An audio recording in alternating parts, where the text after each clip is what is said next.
मकर संक्रांति का दही चूड़ा कांग्रेस के लिए आखिरी भोज होगा साबित। मंत्री संजय सिंह का बड़ा दावा। खरमास खत्म होते ही हाथ का साथ छोड़कर विधायक थामेंगे एनडीए का दामन। पटना के सियासी गलियारों में उड़ी खबर, कांग्रेस का पूरा कुनबा ही होने वाला है खाली। सभी 6 विधायक अपना बोरिया बिस्तर बांधकर पाला बदलने को तैयार।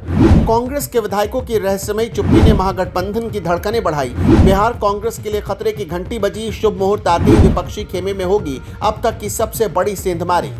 बिहार की राजनीति में एक बार फिर बड़ा भूचाल आने का संकेत मिल रहा है, क्योंकि मंत्री संजय सिंह ने दावा कर दिया कि मकर संक्रांति का दही चूड़ा कांग्रेस के लिए आखिरी भोज साबित हो सकता है और उनके सभी विधायक एनडीए के पाले में जाने को तैयार बैठे हैं। बिहार की सियासत में ठंड के मौसम में भी पारा चढ़ा हुआ है। इस बार गर्मी बढ़ाई है बिहार सरकार के मंत्री संजय सिंह के उस बयान ने, जिसने महागठबंधन की नींद उड़ाकर रख दी है। लोजपा रामविलास कोटे से मंत्री संजय सिंह ने दावा किया कि मकर संक्रांति के बाद बिहार कांग्रेस में बड़ी टूट होने वाली है। ये महज एक राजनीतिक बयान नहीं, बल्कि बिहार में कांग्रेस के अस्तित्व पर मंडराते खतरे की घंटी है। चर्चा यह है कि खरमास खत्म होते ही बिहार की राजनीति में एक नया खेला हो सकता है। संजय सिंह ने साफ शब्दों में कहा कि कांग्रेस के विधायक मौजूदा व्यवस्था से खुश नहीं है।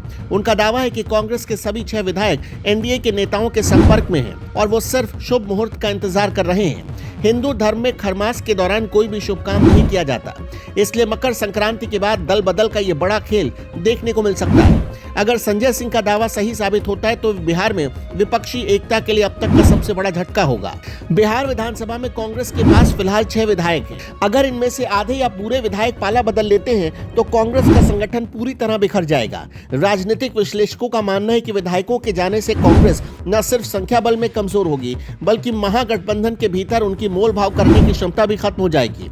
आरजेडी और वाम दलों के बीच कांग्रेस वैसे भी अपनी जमीन तलाश रही है। ऐसे में ये टूट उनके लिए ताबूत में आखिरी कील साबित हो सकती है। दूसरी तरफ एनडीए के लिए किसी बड़ी जीत से कम नहीं होगा। अगर कांग्रेस के विधायक एनडीए में आते हैं तो बीजेपी और लोजपा रामविलास इसे विपक्ष के बिखराव के तौर पर प्रचारित करेंगे।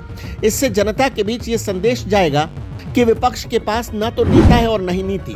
2026 और 2027 के चुनाव से पहले एनडीए इस नैरेटिव को सेट करना चाहता है कि विपक्ष अस्थिर है और उस पर भरोसा नहीं किया जा सकता।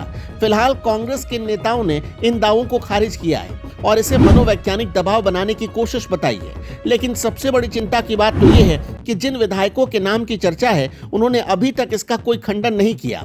उनकी ये चुप्पी सस्पेंस को और गहरा कर रही है। अब सबकी निगाहें मकर संक्रांति पर टिकी है।